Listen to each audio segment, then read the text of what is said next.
जब लोकतंत्र को सिर्फ वोट तक सीमित कर दिया जाए और संविधान को सिर्फ एक प्रतीक बना दिया जाए, तब समझ लीजिए कि खतरा कागजों से निकलकर नियतों में घुस गया है। Consider this alarming landscape. Governors today act like glorified agents of the ruling party, not constitutional umpires. Speakers suspend opposition en masse but remain mute when ruling party members breach decorum. Investigative agencies are now enforcers of vendetta. The judiciary, with a few honorable exceptions, far too often whispers when it should roar. The balance of power has tilted into an abyss, and constitutional silences are being exploited with constitutional impunity. We must reflect, how did we reach here? And more importantly, how do we reclaim our republic? First, we must stop pretending that this is business as usual. What we are witnessing is not a mere aberration. It is a design, a calculated, organized design. This is not a temporary deviation. It is an ideological project. The project is simple: to convert democracy into dominance, pluralism into polarity, and the Constitution into a convenience. The ruling regime has perfected the art of constitutional mimicry, where they use the language of the Constitution to undermine its very essence. They hold elections but erode institutions. They appoint judges but question judicial independence. They sing Vande Mataram but jail young voices. They lay claim to Ambedkar but bulldoze the very rights he stood for. They quote Ambedkar at dawn and crush his dream by dusk. This is not nationalism. It is narrative warfare. देश से प्रेम का मतलब ये नहीं कि सरकार से सवाल न हो. देशभक्ति का मतलब ये नहीं कि हक की आवाज दबा दी जाए. और संविधान का मतलब ये नहीं कि वो सिर्फ सरकारी किताब बन जाए. As a constitutional lawyer,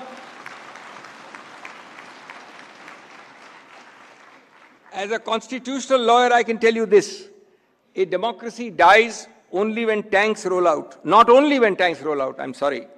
It dies when institutions cave in. When constitutional functionaries become partisan puppets. When media becomes a megaphone, not a mirror. When courts begin to delay what they dare not deny. When dissent is sedition, protest is provocation, and every question is anti-national. You know then that the republic is on a ventilator.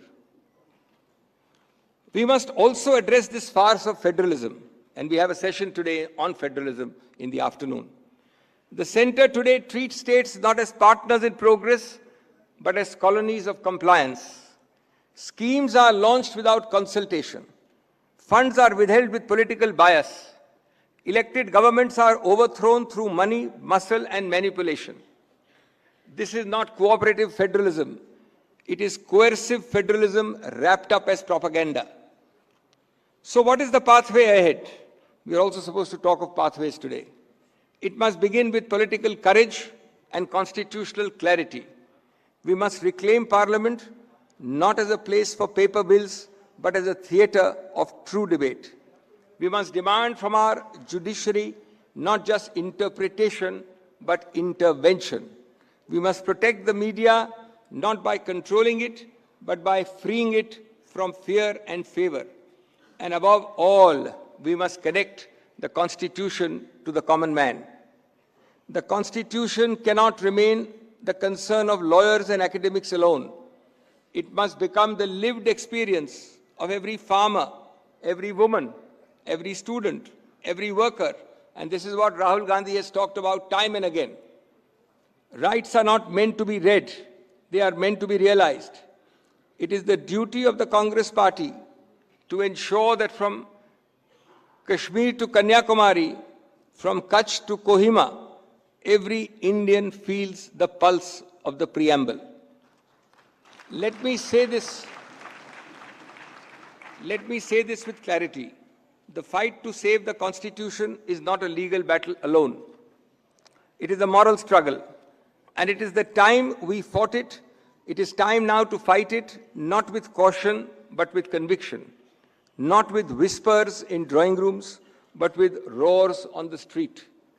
Not just through statements, but through sustained satyagraha. This is not a moment to lament. It is a moment to lead. Let our message from this particular event today be loud and clear. We will not allow this constitutional coup to succeed. We will not allow India to become a nation of one voice, one party, one ideology. India is not a painting in monochrome. It is a mural of many millions. Erase one hue and the canvas will crack. We believe in the Constitution, in its promise, and we believe in our ability to defend it. संविधान सिर्फ एक किताब नहीं है, ये एक कसम है, और ये कसम कांग्रेस ने सबसे पहले उठाई थी, और जब जरूरत पड़ेगी तो सबसे आगे भी कांग्रेस ही खड़ी होएगी.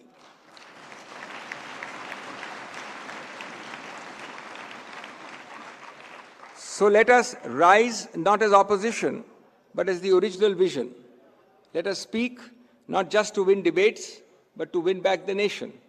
Let us act not for political returns, but for constitutional redemption.